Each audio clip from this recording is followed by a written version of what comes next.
नमस्कार, आप देख रहे हैं YIS न्यूज। औरंगजेब की कब्र को लेकर पनपे विवाद ने नागपुर में हिंसा रूप अख्तियार कर लिया। इसके बाद महाराष्ट्र के इस प्रमुख शहर में सुरक्षा की व्यवस्था काफी सख्त कर दी गई है। दो पक्षों के बीच हुई हिंसा ने सरकार के साथ ही पुलिस प्रशासन को भी भौचक्का कर दिया है। इस मामले पर बयानबाजी भी तेज हो चुकी है। सीएम देवेंद्र फडणवीस नागपुर हिंसा को लेकर बेहद सख्त हैं। वहीं डिप्टी सीएम एकनाथ शिंदे को इसमें साजिश की बू आ रही है। उन्होंने कहा कि यह घटना पूरी प्लानिंग के तहत हुई है। पेट्रोल बॉम्ब का इस्तेमाल हुआ है। 4 डीसीपी और कई पुलिस वाले घायल हैं। आरोपियों के खिलाफ कड़ी कार्रवाई होगी। नागपुर पुलिस ने अब तक हिंसा में शामिल 50 से ज्यादा लोगों को अरेस्ट कर लिया है। इलाके में कर्फ्यू लगा हुआ है। सुबह इंटरनेट सेवाएं फिर से बहाल कर दी गई। उधर दूसरे पक्ष की शिकायत के आधार पर पुलिस ने भी एफआईआर दर्ज कर ली है। नागपुर हिंसा ने महाराष्ट्र ही नहीं देश में भी सबको हिलाकर रख दिया। औरंगजेब की कब्र के बाहर प्रदर्शन को लेकर अचानक 200 से 300 लोगों की भीड़ धमकी। बताया जा रहा है कि इसी बीच अफवाह फैल गई कि मुस्लिम समुदाय के पवित्र ग्रंथ को जलाया गया है। ऐसे में वहां पत्थरबाजी की स्थिति पैदा हो गई। कई घरों पर पथराव हुआ और वाहनों को आग के हवाले कर दिया। एक प्रत्यक्षदर्शी ने बताया कि ये सभी बाहरी लोग थे और एक ही समूह के थे। उन्होंने अचानक घरों को निशाना बनाना शुरू कर दिया। बाहर खड़ी गाड़ियों में तोड़फोड़ की गई। पहले कभी ऐसी घटना नहीं हुई। भीड़ में एक भी चेहरा जाना पहचाना नहीं था। हमें डर था कि कहीं कुछ अनहोनी न हो जाए। लोगों ने कहा कि भीड़ ने योजना बनाकर हमला किया था। वे हमारे इलाके में आए और पत्थर फेंके। 8 गाड़ियों में तोड़फोड़ की गई। 2 गाड़ियों को आग लगा दी गई। इस भीड़ में लोग मुखौटे पहने हुए थे। स्थानीय लोगों ने ये भी दावा किया है कि उनके पास पेट्रोल बम भी थे। सुबह जब विरोध प्रदर्शन हुआ तो पुलिस ने हस्तक्षेप किया। रात में महाराज की मूर्ति वाले स्थान और अन्य क्षेत्रों पर पत्थर फेंके गए और गाड़ियों में आग लगा दी गई। अग्निशमन कर्मियों और कर्मचारियों के साथ मारपीट की गई।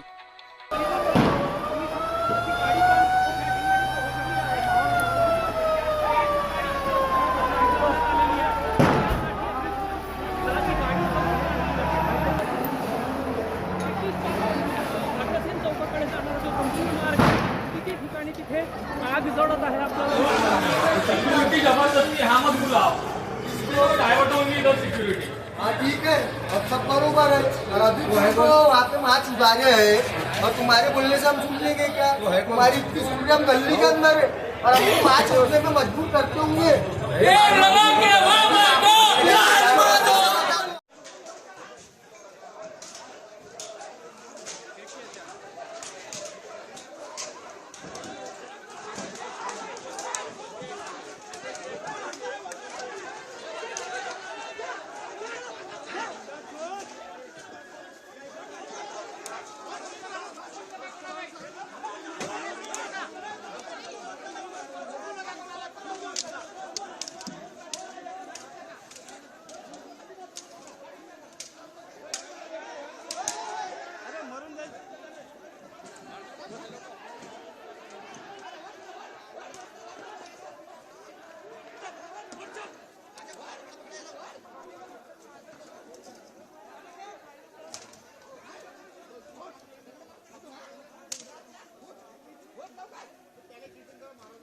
मारू नका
सुबह अभी पहुंचा हूँ। ये पूरा तय किया हुआ सभी विषय हुआ था। सुबह का एक आंदोलन हुआ, उसके बाद गणेशपेट पुलिस स्टेशन के विषय हुआ और वो शांत हुआ। शाम को अभी मैं यहाँ अभी सुबह 6-6:15 बजे आया हूँ। यानी 2 दुकान हिंदुओं के होंगे और उसके बीच में 2 दुकान मुस्लिम के होंगे, तो सिर्फ हिंदुओं के मकान में घुसे, मुस्लिम मतदाताओं को कुछ नहीं हुआ। वो ठेला दिख रहा है आपको वहाँ, 1 मिनट, वो दवाखाने के पास एक ठेला दिख रहा है, एक मुस्लिम बांधव का है, उसको कुछ नहीं हुआ। उसके बाजू में एक बूढ़ी माँ का ठेला था, वो टूट गया। ये डॉक्टर बंडू क्लिनिक, उसके घर तक, मंदिर तक, अंदर तक घुसे, छोटी बच्ची है 5 साल की। और पहले सब कैमरे टूटे, बाद में चुन कर वहाँ तक, उनके घर तक, उनके अंदर तलवार, ये सब दिख रहा है। पूरा वेल प्लान सारा विषय दिख रहा है। मैं अभी सीपी साहब से सुबह में मैंने बात की। ये जो जगह है, ये बहुत सेंसिटिव जगह है। यदि शहर में कभी भी कुछ होता है तो पहले 10-20 पुलिस वाले इस चौराहे पे खड़े रहते। कल संजय सिंह नाम के एक पिया है, उनको यहाँ के नागरिकों ने 2-2 घंटे पहले फोन लगाए, 10 बजे से फोन लगाए। ये घटना 12, 1, 1:30 बजे हुई। 10 बजे से फोन लगाए, वो कहीं बिजी होंगे, उनका फ़ोन बंद था कुछ। मैंने खुद फ़ोन लगाया था। फिर रात में ये जो मकान आपको सामने दिख रहा है, वो सौरभ से मैंने सीपी की कॉन्फ्रेंस पर बात कराई। उसके बाद आधे घंटे में पुलिस आई, तब तक ये सब खत्म हो गया था। यानी ये दीदी रेंगेते मेरे बाजू में है, रो रही थी फ़ोन पर। बाद में इनका फ़ोन आया, बच्ची भी रो रही थी। बाद में इनका फ़ोन आया कि अभी पुलिस आई। तो ये वेल प्लान घटना थी। मैं माननीय मुख्यमंत्री जी से भी अभी बात करूंगा। मैं नागपुर अभी पलटे आया हूँ। माननीय पालक मंत्री विशेष विमान से अभी 9 बजे पहुंच रहे हैं। जिन्होंने ये घटना की, उनके सारे फोटो इनके DVR में सब है। ये सारे हम पुलिस को देंगे, सारे के सारे। यहाँ सामने गीतांजलि स्क्वायर पर इलीगल ट्रैवल्स का व्यवसाय चलता है। महानगर पालिका के जगह पर सर्विसिंग सेंटर खुले, एक गीतांजलि टॉकीज बंद थी, वहाँ अंदर सारा अतिक्रमण, MD, वो सब चलता है। यदि ये सब बंद करना होगा तो पुलिस को कड़क एक्शन लेनी पड़ेगी। और मुझे दुख के साथ कहना पड़ता है कि कल पुलिस यहाँ के नागरिकों के साथ, हिंदू नागरिकों के साथ नहीं थी। इसका कारण मुझे नहीं मालूम, लेकिन बहुत कम संख्या में थी। और संजय सिंह जैसे पिया है जो नागरिकों की बात नहीं सुन सकते। बाकी सारे मार्केट 10 बजे, 10:30 बजे, 11 बजे बंद हो सकते, तो मोमिनपुरा का भी मार्केट बंद हो सकता। लेकिन तहसील पुलिस स्टेशन के साथ जो यहाँ के लोग कह रहे हैं कि उनके सारे लागे बांधे हैं, तो मैं सीपी साहब से आज अनुरोध करता हूँ कि वो खुद आके बैठे, इन सभी नागरिकों से बात करें और तुरंत इस पर कार्रवाई करें। यदि कार्रवाई नहीं होगी तो एक अगला कदम सारे हिंदुओं को भी उठाना पड़ेगा और वो मजबूर होंगे। बस इतना ही मैं आपके माध्यम से। कल आपने आरोप लगाया था इसमें कुछ बाहर के लोग भी शामिल हो सकते। बहुत सारे जगह पे बाहर के लोग यानी यदि ये मोमिनपुरा बस्ती से नज़दीक है तो उधर से भालधरपुरे से आ रहे, उधर हसनबाग से आ रहे, यहाँ के लोग वहाँ जा रहे। और मुझे ऐसा बताइए, इस रोड पर मुस्लिम बांधवों की भी गाड़ी लगती है हर रोज, पार्किंग यहाँ होता है, कल कोई पार्किंग नहीं था। इसका मतलब क्या है? इसलिए सारा प्लानिंग के साथ हुआ है। ऐसा आज प्रथम दर्शन दिख रहा है। मैं खुद साइड पे खड़ा हूँ, आप सारी गली हुई गाड़ियाँ, महिलाओं से बात बात करने का तरीका, यानी महिलाओं के बारे में बात करने का तरीका, घर घुसने का तरीका। विषय हुआ शिवाजी पुतले के पास, उसका दिन भर चला गणेशपेट पुलिस स्टेशन में, वो खत्म हुआ। रात में वेल प्लान ये हुआ है। मैं सीपी से, माननीय मुख्यमंत्री जी से, माननीय पालक मंत्री अनुरोध करता हूँ कि ये सारा विषय का इन्वेस्टिगेशन करके इन दुकानों के DVR लेके, कैमरे तोड़े गए कैमरे, तो मेरी विनती इतनी है कि ये इसका पूरा हो जाए। कार्रवाई करण्यात येणार का काही? की वजह अभी तक पता नहीं लग चुकी है, लेकिन जरूर कुछ ही देर में इन्वेस्टिगेशन हमने चालू कर दिया है। अब तक टोटल 47 लोगों को हम लोग डिटेन कर चुके हैं। इसमें लगभग 12 से 14 हमारे पुलिस कर्मचारी इसमें इंजर है। कुछ उनको लिगामेंट टेयर हुआ है, कुछ उनको कुछ कट्स है और बाकी माइनर्स है। सिविल यहाँ पे सिविलियन सिर्फ दो या तीन ही इंजर्ड है, वो भी बाकी सब जो है वो माइनर इंजरीज है। लेकिन इसका जो मूल कारण है वो बिल्कुल हम ढूंढेंगे। लगभग दोपहर के दरमियान ये जो पूरा इशू था वो खत्म हो चुका था। पुलिस स्टेशन में जो भी कंप्लेंट थी वो ले चुके थे, एफआईआर भी लॉन्च हो चुके थे।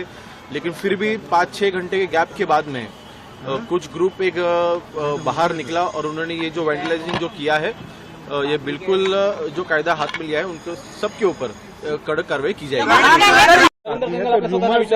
काय सांगाल किसी भी चीज को एक्सेलरेट करने के लिए, तो उसको कंटेन करने के लिए क्या कर रही है सर पुलिस? जो हम लोग आप देख रहे हैं कि हमने केसेस रजिस्टर किए हैं, लोगों को अरेस्ट कर रहे हैं, उनको आइडेंटिफाई कर रहे हैं और उसके अलावा पीस एस्टेब्लिश किस तरह से हम लोग कर सकते हैं वो हमारी कार्रवाई चल रही है, जिसमें हमारा रूट मार्च है। और ये सब चीज़ों की वजह से हम लोग अपने तरीके से जैसे भी है सिचुएशन को कंट्रोल। सर क्या सोशल मीडिया मॉनिटरिंग भी हो रही है? बिल्कुल सोशल मीडिया मॉनिटरिंग हो रही है और इसमें जो भी इंफॉर्मेशन हमको मिल रही है उसको डेवलप कर रहे हैं और उनके कनेक्शंस देख रहे हैं, किसने क्या लिखा, क्यों लिखा, कब लिखा, ये सारी चीज़ें हम लोग कर रहे हैं। कॉन्स्पिरेसी थ्योरी वाली बात आ रही है, उस एंगल पे भी वर्कआउट? जी बिल्कुल, हम लोग कोई इस पे कंस्पायर कर रहा था क्या, कोई इसमें इन्वॉल्व था, कितने लोग इन्वॉल्व थे, क्यों उन्होंने ये सब किया, अगर किया है तो ये सारी चीज़ों पे भी। नागपुर में जो दुर्घटना हुई है बहुत ही दुर्भाग्यपूर्ण है।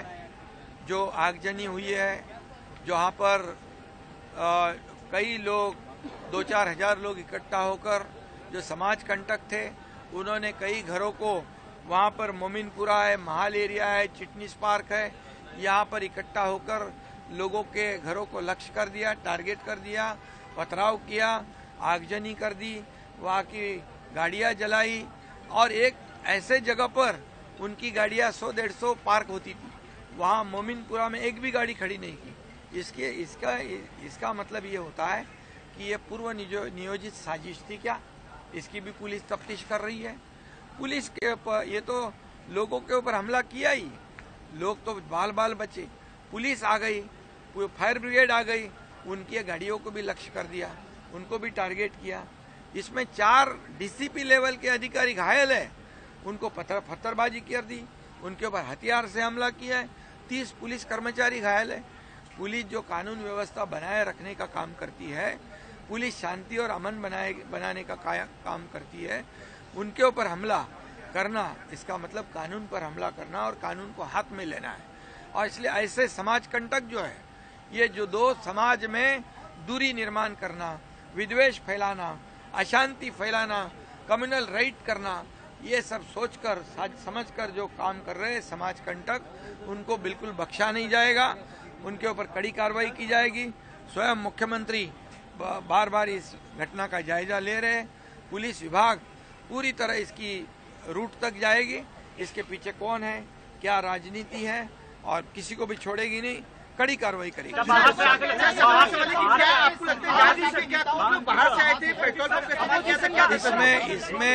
इसमें कई लोग बाहर से आए थे, ऐसा पुलिस का कहना है, वहाँ के लोगों का कहना है। और वो पत्थर तो फेंके ही, हथियार भी चलाए, लेकिन पेट्रोल बम भी फेंके। पेट्रोल बम बनाना ये तो पूरी तरह ऐसे तुरंत होता नहीं, तो ये पूरी साजिश है।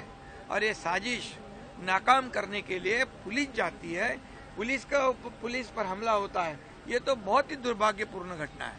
और इसलिए बिल्कुल उनको बख्शा नहीं जाएगा, जो भी इसमें है उसको कड़ी से कड़ी कार्रवाई की जाएगी। और मैं यह भी कहूँगा, वहाँ की जनता को अपील भी करूँगा कि पुलिस काम कर रही है, पुलिस तफ्तीश करेगी, जो गुनाहगार है उसको छोड़ेगी नहीं, लेकिन पुलिस को सहयोग करके वहाँ शांति बनाए रखने का मैं अपील करता हूँ।